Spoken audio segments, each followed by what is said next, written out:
விறகு வெட்டியும் தேவதையும் ஒரு அழகான கிராமத்துல ஏழை விறகு வெட்டி வாழ்ந்து வந்தாராம்.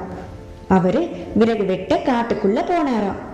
அப்போ மரத்தை வெட்டும் போது அவருடைய கோடாரி கை நழுவி தண்ணிக்குள்ள விழுந்துருச்சான்.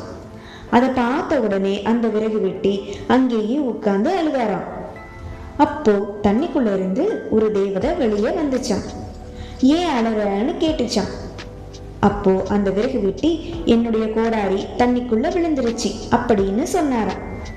உடனே அந்த தேவதை சரி வருத்தப்படாத, நான் கொண்டு வரேன்னு தண்ணிக்குள்ள போய் ஒரு தங்க கோடாரி கொண்டு வந்துச்சான்.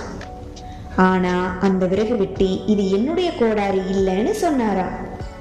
அப்புறம் மறுபடியும் ஒரு வெள்ளி கோடாரி கொண்டு வந்துச்சான்.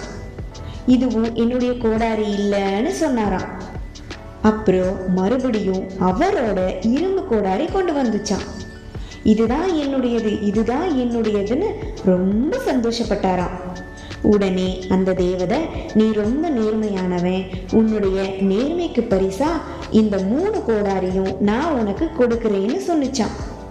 உடனே நடந்த எல்லாத்தையும் அன்னைக்கு இரவு தன்னோட நண்பர்கள்கிட்ட சொன்னாராம்.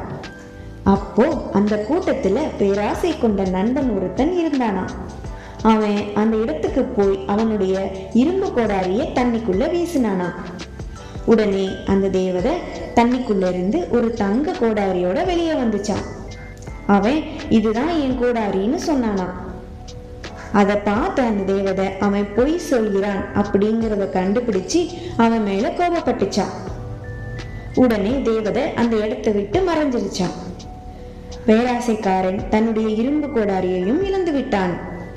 நீதி: நேர்மையாக இருக்க வேண்டும், நேர்மைக்கு எப்போதும் பரிசு உண்டு.